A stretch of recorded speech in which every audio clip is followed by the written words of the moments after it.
Hello and Happy New Year, clients and friends. This is Dennis Goodman from Baumel & Goodman Financial Strategies, and it's my pleasure to welcome you to our 2021 Investor Outlook presentation. While 2020 was a challenging year for us all, we began 2021 with the optimism and excitement for all that a new year brings. So let's get right to it. Our presentation today will include a review of the equity markets as well as a look ahead for investors in 2021. We'll always like to review what we consider the 5 key areas of financial planning as we begin. They are preservation planning, retirement planning or income planning, tax planning, estate planning, and investment planning. Being a comprehensive financial services firm, we try to always consider the impact of any recommendation we make on not just one but all of these areas for our clients. Today our presentation will primarily focus on investment planning and equity markets. But before we look ahead, let's take a quick review. The U.S. stock market ended 2020 at all-time highs. After a waterfall drop that provided the quickest downward decline of the century in March of 2020, fueled by the largest federal government stimulus ever, historic support from the Federal Reserve, and optimism about how quickly the economy is likely to bounce back, the S&P Stock Index, which is a widely watched barometer of the equity markets, finished 2020 up more than 16%. The fact that a pandemic-induced economic shutdown of epic proportion was absorbed by investors and that the year ended with stocks at a higher level is historic. In March of 2020, investors saw stocks plummeting 34%, starting a bear market. That bear market turned out to be the shortest downturn in U.S. history. Since the stock market bottomed on March 23rd, the S&P 500 has risen 68%, shattering all-time records along the way and rewarding investors.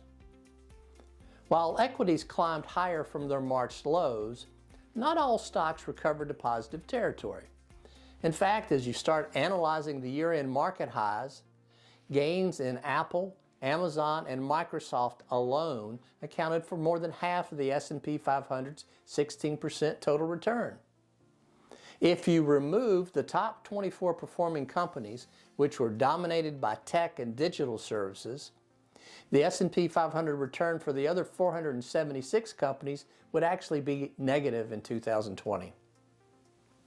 Additionally, interest rates were not much help for investors last year, and they started 2021 at or near historic lows. Federal Reserve Chairperson Powell announced again at the December meeting that interest rates will stay close to zero for the foreseeable future. Congress also acted aggressively, approving $3.5 trillion in emergency relief and stimulus measures in 2020. This was the biggest, largest action in the face of a recession in U.S. history and provided some of the biggest aid packages in the world. Entering this year, as the chart shares, interest rates are at a measly 0.09% for the average bank money market and 0.16% for the average 12-month certificate of deposit. Both those rates, clearly less than 1%, can be very unattractive to income-seeking investors. Against that backdrop, perhaps nothing has been more puzzling than the disconnect between the equity markets and the economy.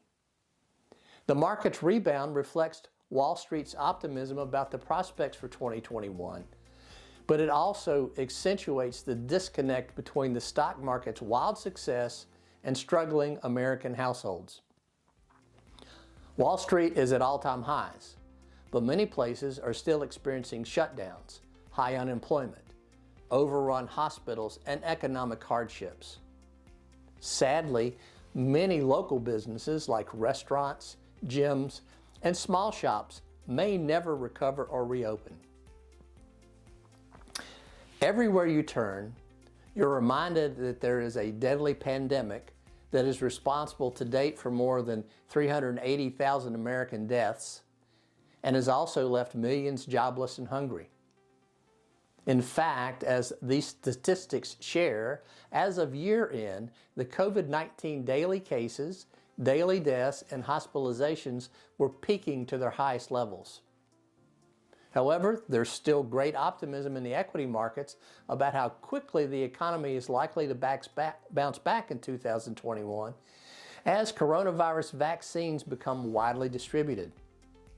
Investors are focused on the future, and the stock market is priced as a forward-looking indicator. Also, stocks remain appealing for many investors because interest rates are so low, making equities more attractive than other assets such as bonds. Well, our goal is to make sure that your investing plan is centered on your personal goals and timelines. For 2021, caution is still the principal notion for investors. So let's turn to our 2021 outlook. As we begin this year with a new administration in Washington, D.C., our job as financial professionals includes reporting and analyzing political activity and relaying how the new administration could impact the investment world. While all changes need to be monitored, some specific things that need to be watched include future stimulus payments, suggested tax increases, how well the vaccine distribution process goes, and any trade agreements with key international trading nations like China. Many investors are wondering how the first 2 years of a Democrat presidency, along with Democrat control of the House of Representatives and an evenly split Senate, which allows the Democrat vice president to preside over ties, affect equity markets. Well, history is nice to look at, but it's never a tell-all sign of the future. However, during 10 previous periods of similar circumstance that date back to 1949, 8 were positive for the 2-year period. For this year, we will be carefully monitoring public policy and the new administration. Well, what are analysts forecasting for 2021? Well, the stock market enters this year with favorable outlooks. Barron's recently surveyed 10 market strategists and chief investment officers at large banks and money management firms on the outlook for this year.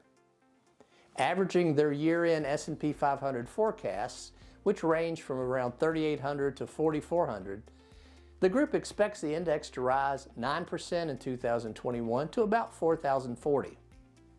Add to that a dividend yield of around 2%, and their forecasts show that the U.S. stocks could return a total of 10 to 11%.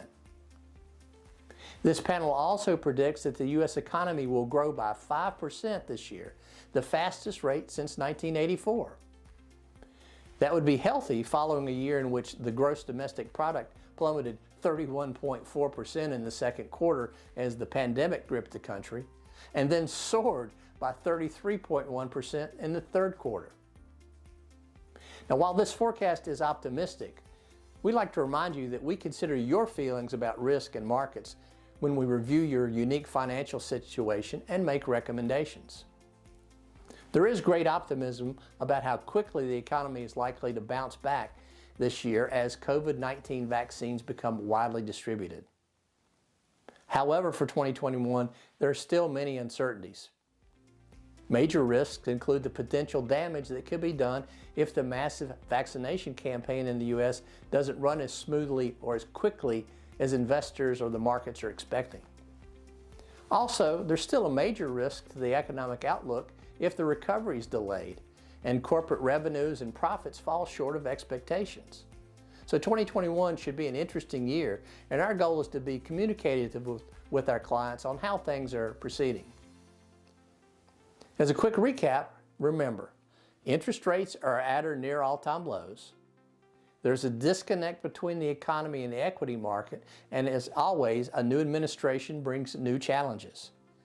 The effect of COVID-19 is still critical to investors, so caution and vigilance are critical.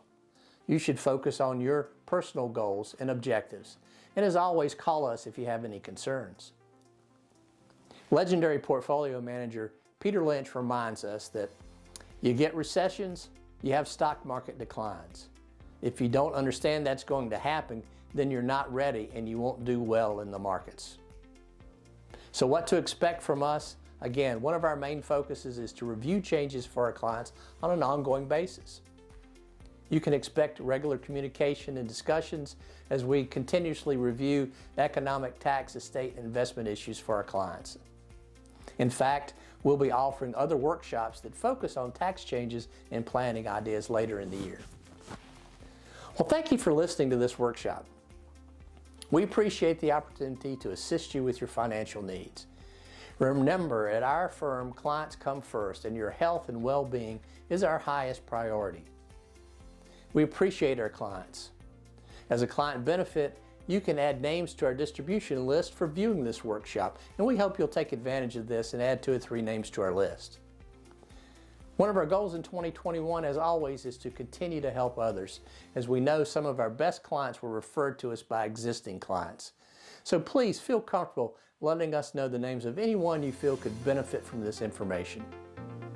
Again, our goal is to keep you informed, and we thank you for watching our update. Best wishes for a great and healthy 2021, and please call us if you have any questions.